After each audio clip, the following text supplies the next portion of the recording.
সেই টিউলিপ সিদ্দিকী যে কাজটি করেছেন, তিনি শেষ মুহূর্তে আজকে সোমবারে যখন এই ভিডিওটা আপনারা দেখছেন, ডক্টর ইউনূস যখন বিমানে চড়ে 4 দিনের জন্য যুক্তরাজ্যে আসছেন তার সফরের জন্য, একটি বেশ বড় রাজকীয় এবং আলোচিত সফরে, সেই সময় তিনি চ্যালেঞ্জ ছুড়ে দিয়েছেন ডক্টর ইউনূসকে।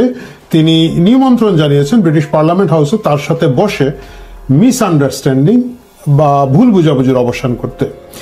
সেটা করতে গিয়ে যে কাজটা করেছেন টিউলিপ সিদ্দিকী এবং তার টিউলিপ সিদ্দিকের যে আইনজীবীরা আছেন, তারা ডক্টর ইউনূসকে একেবারে ওপেন একটা খোলা চিঠি দিয়েছেন, যেটা তারা পাঠিয়েছেনও তার লয়ার, এবং তিনি নিজে টুইটারে টুইট করেছেন এবং বিভিন্নভাবে তারা প্রতিষ্ঠিত করেছেন একটা উন্মুক্ত চ্যালেঞ্জ। সেই চ্যালেঞ্জে তিনি বলেছেন যে, টিউলিপ সিদ্দিকী বলেছেন যে, আমার সাথে বাংলাদেশে আমার কোনো ধরনের ব্যবসায়ী সম্পর্ক নেই, কিছু নেই। আমি বাংলাদেশে রাজনীতি করি না, বাংলাদেশে আমার কোনো কেরিয়ার আমি গঠন করিনি, আমি এইখানে থাকি। হ্যাঁ, বাংলাদেশ আমার ডিপ টু মাই হার্ট, আমার হৃদয়ের অন্তরে আছে, কিন্তু সেটা শুধুমাত্র শুভেচ্ছা এবং ভালোবাসার জায়গায়, ব্যক্তির স্বার্থ আমার কোথাও কোনোভাবে সম্পৃক্ত না।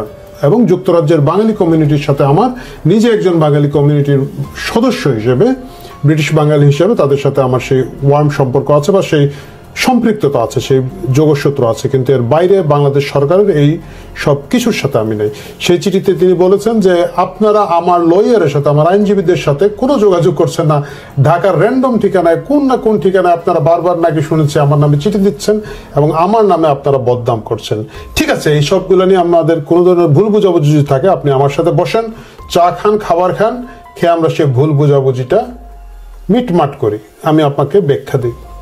এই যে টিউলিপ সিদ্দিকী হঠাৎ করে ঠিক ডক্টর ইউনূস বিমানে চড়ার আগ মুহূর্তে এই ঘোষণাটা দিলেন। আমি এখন লন্ডনে আছি, লন্ডনের সবগুলো মিডিয়া এটাকে খুব গরমাগরম ভাবে নিয়েছে এবং তারা খুব সকলে, একেবারে বিবিসি থেকে শুরু করে, গার্ডিয়ান থেকে শুরু করে যতগুলো উল্লেখযোগ্য পত্রিকা এখানে আছে সবাই দেখলাম, ইভিনিং স্ট্যান্ডার্ড দেখলাম বড় করে হেডিং করেছে এবং তারা সকলে এটাকে খুব মজা পেয়েছে এবং আলোচিত হয়েছে। কেন আমি বললাম যে এটা ব্রিটিশ বুদ্ধি? কারণ এটার মাধ্যমে টিউলিপ সিদ্দিকী একটা বিশাল চ্যালেঞ্জ ডক্টর ইউনূস এবং ডক্টর ইউনূসের প্রতি ছুড়ে দিলেন, এক আন্তর্জাতিকভাবে। দ্বিতীয় হচ্ছে ডক্টর ইউনূস শেখ হাসিনা এবং শেখ পরিবারের যে দুর্নীতির যে ব্যাপক তোড়জোড়, ব্যাপক কথাবার্তা হচ্ছে এই মুহূর্তে বাংলাদেশে, তার সব কিছুকে এই চ্যালেঞ্জের মাধ্যমে একটা বিশ্বাসযোগ্যতার চ্যালেঞ্জের মধ্যে ছেড়ে দিয়েছেন এবং ফেলে দিয়েছেন। কারণ ডক্টর ইউনূস যদি এখন টিউলিপ সিদ্দিকীর সাথে বসেন, টিউলিপ সিদ্দিক এটা প্রমাণ করতে পারবেন, তার চিঠির ভাষা থেকে বোঝা যাচ্ছে যে কোনো ধরনের দুর্নীতি, বাংলাদেশ সংক্রান্ত কোনো দুর্নীতির সাথে তার কোনো ধরনের সম্পৃক্ততা নেই। যে কাজটা করা হয়েছে এর আগে আপনারা জানেন যে টোটাল শেখ হাসিনা পরিবারের উপরে হামলা করার একটা বড় টার্গেট হিসাবে টিউলিপ সিদ্দিকীর নামে দুইটা বড় অভিযোগ করা হয়েছিল বাংলাদেশ থেকে। একটা হচ্ছে যে তিনি রাশিয়ান কোন একটা যে সাথে জড়িত আছেন, ডিল যেটা হয়েছিল বাংলাদেশের সাথে, সেটার সাথে তিনি জড়িত আছেন, এক।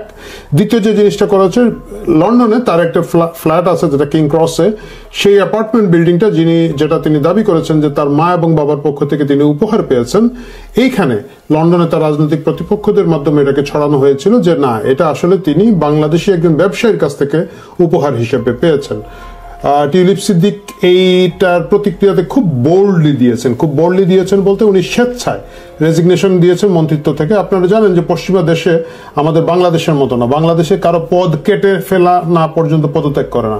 এখানে কিন্তু ন্যূনতম কোনো অভিযোগ উঠলে, চারিত্রিক নৈতিক স্খলন, কোন ধরনের আর্থিক অসঙ্গতির কথা উঠলে তারা প্রথমে রেজিগনেশন দিয়ে দেন। টিউলিপ সিদ্দিকী বোল্ডলি রেজিগনেশন দিয়েছেন এবং শুধু তাই না, তিনি স্বেচ্ছায় নিজে থেকে উদ্যোগী হয়ে সরকারের এইখানকার যে দুদক আছে বা এখানকার যারা এই তদন্তগুলো করে থাকেন সেই কমিটিকে বলেছেন যে আপনারা এটা তদন্ত করে আপনারা বিচার করে দিন। সেই কমিটি 7-8 দিন ধরে এটাকে খুব ডিপলি তদন্ত করেছে। সেই তথাকথিত যে অ্যাপার্টমেন্ট বিল্ডিংটি আছে সেটার দলিল দস্তাবেজগুলো দেখেছে এবং সবগুলো দেখার পরে তারা টিউলিপ সিদ্দিকীর কথা বলেছে যে তার বিরুদ্ধে কোনো অভিযোগ পাওয়া যায় নাই, অভিযোগ প্রমাণিত হয় নাই। এটা বলা সত্ত্বেও টিউলিপ সিদ্দিক এখানে রেজিগনেশন দিয়েছেন এবং তিনি বলেছেন যে যদিও আমি নির্দোষ, কিন্তু এটা নিয়ে একটা এক্সট্রা কথাবার্তা হচ্ছে যেটা সরকারের জন্য অস্বস্তিকর। আমাদের যে মূল কাজ, মানে উনি যে লেবার গভর্নমেন্টের অংশ, আমাদের যে মূল কাজ জনগণের কল্যাণ করা, এটা থেকে মনোযোগ উল্টাপাল্টা দিকে সরে যাচ্ছে বলে আমি এখানে রেজিগনেশন দিলাম। এতটুকু পর্যন্ত ছিল, কিন্তু বাংলাদেশ সরকার সেটাকে সেই পর্যায়ে রাখে নাই। তারা তার বিরুদ্ধে আরো মামলা করেছেন এবং তার বিরুদ্ধে ঢাকা আদালত থেকে ওয়ারেন্ট জারি করা হয়েছে। যদিও সেই ওয়ারেন্ট আসলে একজন ব্রিটিশ এমপির বিরুদ্ধে করা কতটুকু যুক্তিসঙ্গত বা কতটুকু সম্ভব সেটা পরের বিষয়, কিন্তু সেটা করা হয়েছে। এবং মজার ব্যাপার হচ্ছে সেটা যে করা হয়েছে অফিসিয়ালি কিন্তু এটা টিউলিপ সিদ্দিকীকে জানানো হয় না যে আপনার বিরুদ্ধে আদালতে সমন জারি আছে, আপনি বাংলাদেশে এসে উপস্থিত হন বা কিছুই করুন। এই জিনিসগুলো নিজে নিজে করা হচ্ছে। এগুলো আমাদের গ্রামাঞ্চলে হইতো, আমাদের আপনারা যারা জানেন বিচার ব্যবস্থা, এটা আমাদের মফস্বলে হয়, আমি জানি না নিশ্চয়ই ঢাকায় হয়।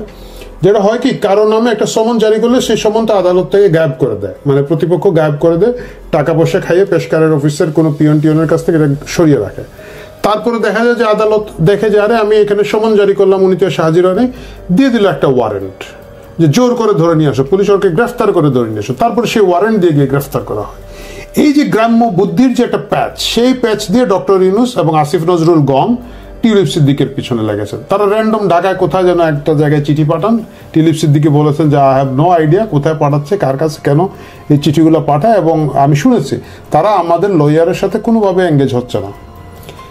এর বিনিময়ে তিনি বলেছেন এ meeting mite also help clear up misunderstanding by the Anti-Corruption Commission in Dhaka that I have question to answer in relation to my mother's sister, the former Prime Minister of Bangladesh, Sheikh Hasina. I am a UK citizen born in London and representing the people of Hampstead and Highgate in Parliament for the last decade. গত এক দশক ধরে আমি এটা করছি। প্রিয় দর্শক, আপনাদের মনে রাখতে হবে টিউলিপ সিদ্দিক এই যে একটা বোল্ড মুভমেন্ট দিয়েছেন, এইটার প্রতিক্রিয়া কি হবে, কনসিকুয়েন্স কি হবে। প্রথম কথা হচ্ছে, আমি যেটা বুঝতে পেরেছি, ডক্টর ইউনূস আসলে বসবেন না। যদিও প্রটোকলে উসিলা দিবেন যে আমি একটা রাষ্ট্রপ্রধান, সরকার প্রধান, আমি কেমনে বসবো একজন ব্রিটিশ এমপির সাথে, কথা কিন্তু তা না। আমরা দেখেছি যদি পশ্চিমা দেশের কোনো ব্রিটিশ এমপি তো বা আমেরিকান এমপি তো অনেক বড় জিনিস, আরো ছোটখাটো পদাধিকারী কেউ গেল, বাংলাদেশে যারাই প্রধানমন্ত্রী, প্রধান উপদেষ্টা, ইভেন রাষ্ট্রপতি থাকেন, তারা অনেক সময় তাদেরকে সাথে কার্যালয়ে মিট করেন। এখানে টিউলিপ সিদ্দিকের সাথে তিনি এই কথা বলে এড়িয়ে যাবেন।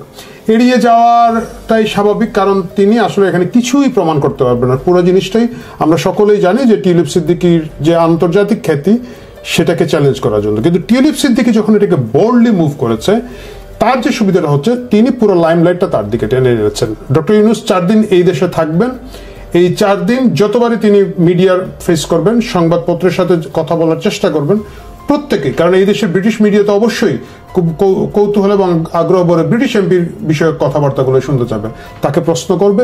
এবং তিনি যে অ্যাওয়ার্ড পাচ্ছেন, হারমোনি অ্যাওয়ার্ড পাচ্ছেন, বা অন্যান্য ব্রিটেন রাজ পরিবারের সাথে, ব্রিটিশ সরকারের বিভিন্ন শীর্ষস্থানীয় নেতাদের সাথে, এমনকি হয়তো প্রধানমন্ত্রীর সাথে বৈঠক করার তার কথা রয়েছে। এই জায়গাগুলো থেকে আসলে লাইমলাইটটা চলে যাবে টিউলিপ সিদ্দিক ভার্সেস ডক্টর ইউনূসের দিকে। এতে গিয়ে টিউলিপ সিদ্দিক চোখে আঙ্গুল দিয়ে আন্তর্জাতিকভাবে প্রতিষ্ঠা করবেন, যদি ডক্টর ইউনূস তার সাথে মিট না করেন, যে দেখো আমি যে নির্দোষ, এই যে দেখো আমি এই চিঠিটা দিয়েছিলাম, আমি বলেছিলাম মিসআন্ডারস্ট্যান্ডিং কিছু থাকলে, ভুল বুঝাবুঝি থাকলে সেটা আমরা মিটিয়ে ফেলতে চাই।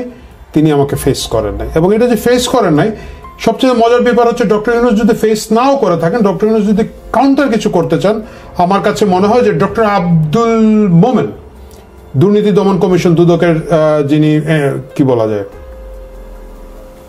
চেয়ারম্যান, দুদকের চেয়ারম্যান সাহেব আছেন, তিনি ডক্টর ইউনূসের সাথে সফরসঙ্গী যাচ্ছেন। তিনি কিন্তু চাইলে দুদক চেয়ারম্যান ডক্টর আব্দুল মোমেনকে ওখানে পাঠিয়ে দিতে পারেন যে ঠিক আছে আপনি আব্দুল মোমেনের সাথে বসেন।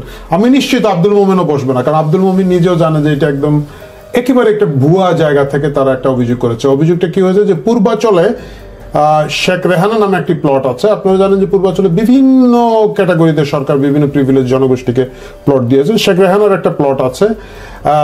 অভিযোগ করা হয়েছে, যেটা ইউকে মিডিয়াতে বলা হচ্ছে, যে টিউলিপ সিদ্দিক শেখ হাসিনাকে প্রভাবিত করেছেন তার বোন শেখ রেহানাকে প্লট দেওয়ার জন্য, যেটা আসলে আমরা সকলে জানি একটা হাস্যকর ব্যাপার। শেখ রেহানা যদি সেখানে প্লট পেয়ে থাকেন এবং সেটা যদি শেখ হাসিনাকে প্রভাবিত করে পেয়ে থাকেন, সেটা পাওয়ার জন্য আমার মনে হয় যে টিউলিপ সিদ্দিককে ধরতে হবে না, অন্তত শেখ রেহানার ধরতে হবে না। তো এই সব কিছু মিলিয়ে আন্তর্জাতিক লাইমলাইটটা টিউলিপ সিদ্দিক নিয়ে এসেছেন। এক, তিনি তার রাজনৈতিক জায়গাটা অনেক বেশি রিগেইন করেছেন। আমাদের মনে রাখতে হবে টিউলিপ সিদ্দিক কিন্তু এখানে শেখ মুজিবের নাতনি বা শেখ রেহানার ভাগ্নি, শেখ রেহানার মেয়ে, এই হিসাবে কিন্তু এখানে রাজনীতি করেন না। মানে তিনি একজন ঝানু পলিটিশিয়ান।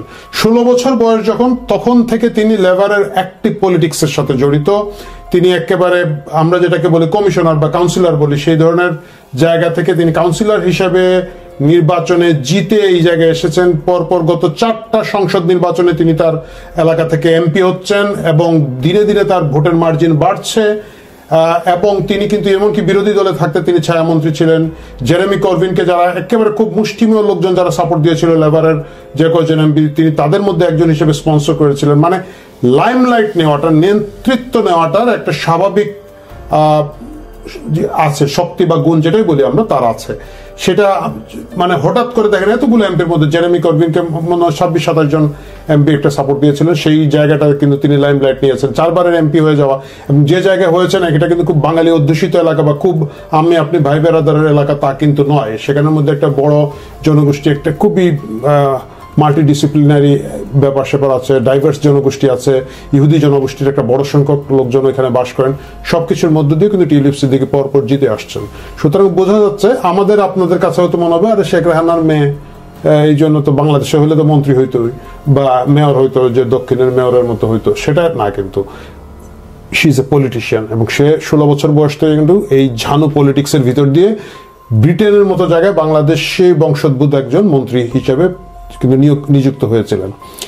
সেই টিউলিপ সিদ্দিকী যখন এই খেলাটা খেললেন, এইটা ডক্টর ইউনূসের বিশ্বাসযোগ্যতার ভিতকে অনেকখানি নাড়িয়ে দেবে। আমার কাছে কেন যেন মনে হচ্ছে ডক্টর ইউনূস যদি এই খবর আগে পেতেন তাহলে হয়তো হারমোনি অ্যাওয়ার্ড নেওয়ার জন্য উনি নাও আসতে পারতেন।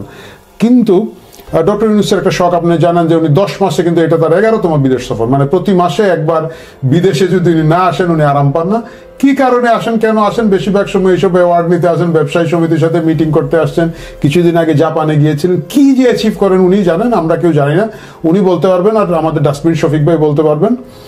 কিন্তু এই লন্ডনের এই সফরটা তার জন্য টিউলিপ সিদ্দিকীর এই চ্যালেঞ্জের কারণে একটা বিরাট অস্বস্তি হয়ে থাকবে, এবং এই অস্বস্তি ভবিষ্যতে দুদকের মাধ্যমে শেখ হাসিনা পরিবারের দুর্নীতির যে অভিযোগগুলো আসবে তার সবগুলোকে সন্দেহের দিকে রাখার জন্য আন্তর্জাতিক মহলের কাছে একটা গুরুত্বপূর্ণ মাইলস্টোন হিসেবে থাকবে। প্রিয় দর্শক, ডক্টর ইউনূস 4 দিন ইংল্যান্ডে থাকবেন, আমরা দেখতে থাকবো তিনি